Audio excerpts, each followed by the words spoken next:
మహోన్నతుడు, మహాగణుడు యేసు ప్రభుల వారి ఘనమైన నామము మహిమపరచబడునుగాక.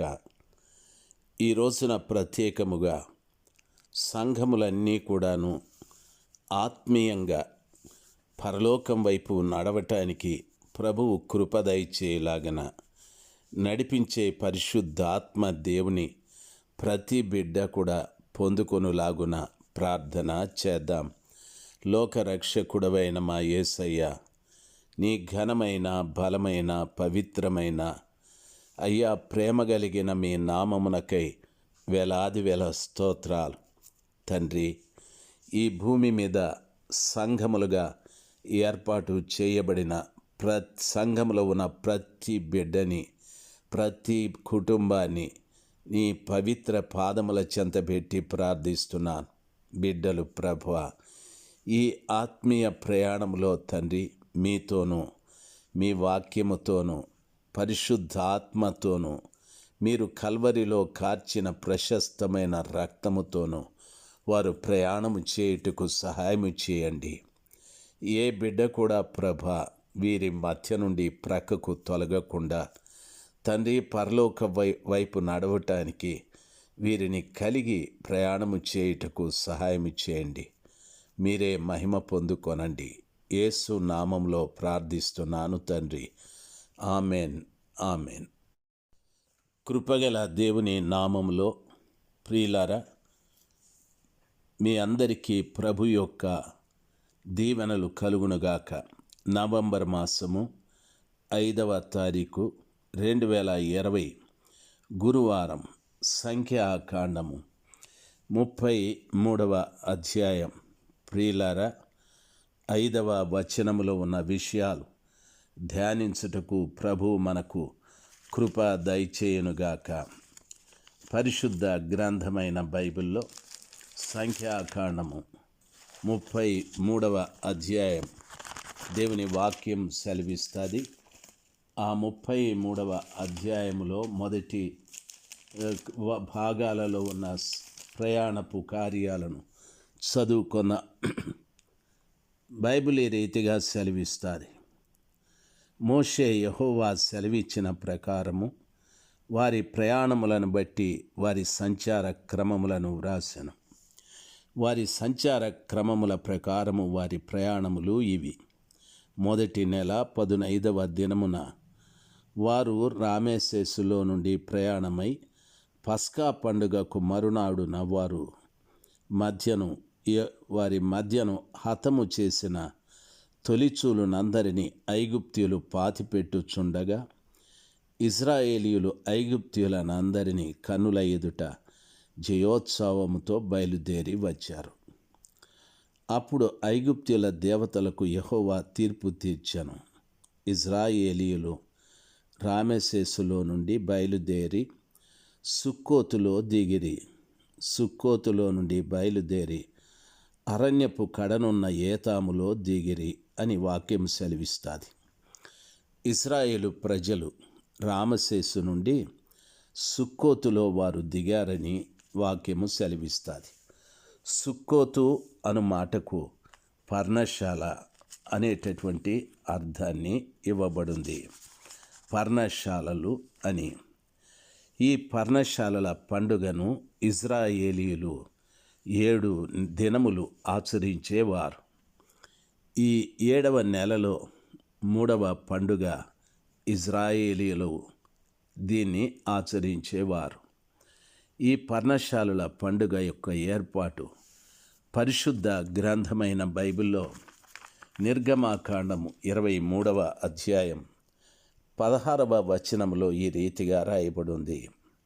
నీవు పొలములలో విత్తిన నీ వ్యవసాయముల తొలి పంట యొక్క కోత పండుగను, పొలములో నుండి నీ వ్యవసాయ ఫలములను నీవు సమకూర్చుకొనిన తరువాత సంవత్సరాంతమందు ఫల సంగ్రహ పండుగను ఆచరించాలి.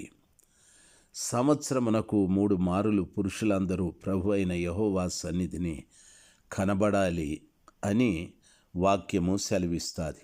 అంటే సంవత్సరంలో వారు పండించిన పంట అంతా కూడా ముగిసిన తరువాత ఆ పండుగలో పంటను తీసుకొని ప్రభు సన్నిధానంలో వారు కనిపించాలని వాక్యము స్పష్టంగా సెలవిస్తుంది. ప్రియులారా, అంతేకాకుండా వాక్యములో చెప్పబడిన మాట నిర్గమాకాండ 34వ అధ్యాయం 22వ వచనంలో కూడా, మరియు నీవు గోధుమల కోతలో ప్రథమ ఫలముల పండుగను అనగా వారముల పండుగను, సంవత్సరాంతమందు పంట కూర్చు పండుగను ఆచరించాలి అని, దీనికి పర్ణశాలల పండుగ అని కాకుండా వారముల పండుగ అని కూడా అంటారు.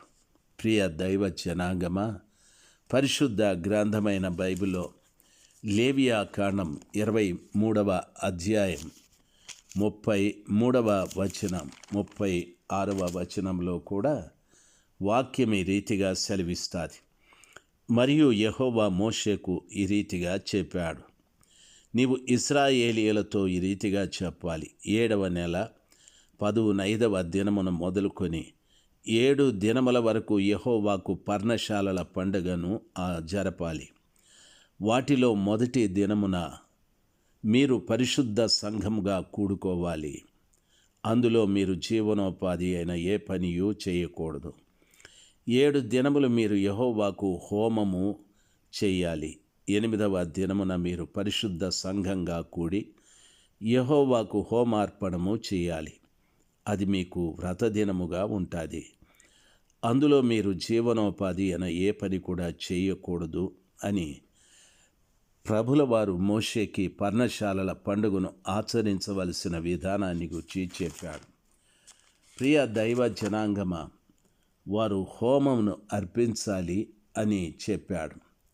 దేవుని వాక్యములో సంఖ్యాకాండము 29వ అధ్యాయములో కూడా ఈ రీతిగా చెప్పబడి ఉంది.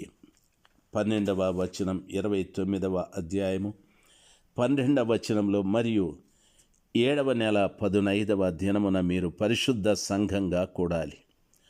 అప్పుడు మీరు జీవనోపాధి అయిన పనులేమియూ చేయక 7 దినములు యెహోవాకు పండుగ ఆచరించాలి అని చెప్పాడు.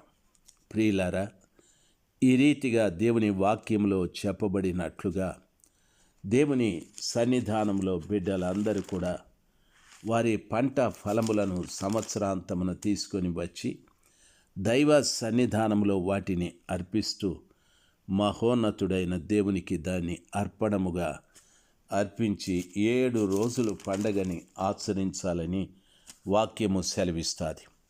ద్వితీయోపదేశ కాండం 16వ అధ్యాయం 15వ వచనములో, నీ దేవుడైన యెహోవా నీ వచ్చుబడి అంతటిలోనూ నీ చేతి పనులన్నిటిలోనూ నిన్ను ఆశీర్వదించును గానుక యెహోవా ఏర్పరచుకొను స్థలమును, ప్రియులారా, నీ దేవుడైన యెహోవాకు 7 దినములు పండుగ చేయాలి. నీవు నిశ్చయముగా సంతోషింపవలెను. ఏటికి 3 మారులు అనగా పొంగని రొట్టెల పండుగలోను, వారముల పండుగలోను, పర్ణశాలల పండుగలోను నీ దేవుడైన యెహోవా ఏర్పరచుకొను స్థలమున నీ మగవారు ఆయన సన్నిధిని కనబడాలి.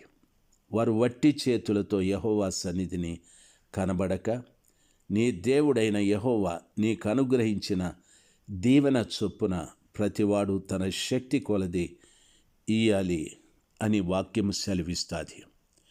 ప్రియులారా, 7వ నెలలో సంవత్సరమున 3 పండగలు వారు ఆచరించాలని. ఒకటి పొంగని రొట్టెల పండగ. అంటే ప్రియులారా, వారు పొంగని రొట్టెలు, పులుపు లేని పులియబెట్టని పిండితో రొట్టెలు చేసుకొని తినాలి. అంటే మొదటి పండుగ పులుపు లేని, పులియని అంటే పాపము లేని అని అర్థం. మనకు మొదటి పండుగ ఏదంటే ప్రభు సముఖం లేకొచ్చిన తరువాత మన జీవితంలో పాపాన్ని పూర్తిగా విడిచిపెట్టడం ఒక శ్రేష్టమైన పండుగ లాంటిది. ప్రియులారా, గమనించాలి. రెండవది వాక్యంలో సెలవిచ్చిన రీతిగా వారముల పండుగలోను అని చెప్పాడు. అంటే దాని అర్థం 7 రోజులు ఈ పండుగని ఆచరించాలి. ఈ 7 రోజులు కూడా ఏ పని చేయకూడదు. దేవుని సన్నిధానంలో హోమమును అర్పిస్తూ ఆ మహోన్నతుడైన దేవుని సన్నిధిలో ఏ పని చేయకుండా ఆయన్ను ఆరాధించాలి, స్తుతించాలి. ఇది రెండవ పండుగ. అంటే దాని అర్థం దేవుని సన్నిధానంలో కూడుకున్న ప్రతి బిడ్డ కూడా ఏ పని చేయకుండా ఆ కృపగల దేవుని సన్నిధిలో ఆయన్ను స్తుతిస్తూ, ఆరాధిస్తూ, మహిమపరుస్తూ, ప్రార్థిస్తూ, ఘనపరుస్తూ ఉండాలి. 7 రోజులు కూడా ఆయనకు హోమమును అర్పించాలి. ప్రియులారా, ప్రార్థించాలి. ఆ కృపగల దేవుని పాదముల చెంత కన్నీటితో, ఉపవాసముతో ప్రార్థిస్తూ రావాలి. ఇది రెండవ పండుగ. మూడవ పండుగ ఈ రీతిగా చెప్పబడింది. అది పర్ణశాలల పండుగ. నీ దేవుడైన యెహోవా ఏర్పరచుకొను స్థలమున ఆ పర్ణశాలల పండుగలో సంవత్సరంలో పండినటువంటి పంటనంతటిని కూడా సమకూర్చుకొని మనలో మగవారందరూ కూడాను దేవుని సన్నిధానంలో కనిపించాలి. వట్టి చేతులతో కాక దేవుడు వారికి అనుగ్రహించినటువంటి వాటితో వారి శక్తి కొలది ఆ దేవుని సన్నిధానంలో దేవుడు వారికి అనుగ్రహించిన ప్రతి దాన్ని ఆ శక్తి కొలది దేవునికి వారు సమర్పించాలి. మగవారు వారి చేతులతో దేవునికి ఆ పర్ణశాలల పండుగలో దేవునికి ఇవ్వాలి. బైబిల్ ఆ రీతిగా సెలవిస్తుంది. ప్రియులారా, గమనించాలి. ఈ 3 పండుగలు కూడా మనము ఆచరించే వ్యక్తులుగా ఉండాలి. ఒకటి పాపాన్ని విడిచిపెట్టడం పండుగ. రెండవది ఏ పని చేయకుండా 7 రోజులు హోమమును అర్పిస్తూ మహోన్నతుడైన దేవుని సన్నిధానంలో కనబడుట రెండవ పండుగ. మూడవది ప్రతి పురుషుడు కూడా సంవత్సరాంతమున తనకు పండిన పంటలో తన శక్తి కొలది దేవుని సన్నిధానములో తీసుకెళ్ళి ఇవ్వడం మూడవ పండుగ. ఈ 3 కార్యాలు మనము చేస్తున్నామా అని ఆలోచించాలి. ఆ రోజున మన పితరులు ఆచరించినటువంటి ఆ పండుగ ఈరోజు కూడా సంఘంలో ఆత్మీయంగా మనం ఆచరించాలి. దేవుడు ఆ రీతిగా మనం ఆచరించి ఆయనకు మనం ఇవ్వగలిగితే ఆ దేవుడు ఆకాశపు వాక్యములను విప్పి పట్టజాలనన్ని దీవెనలు మనకు అనుగ్రహిస్తాడు. దేవుని ప్రేమ, దయ మీ మీద ఉండి నడిపించునుగాక. Amen, amen.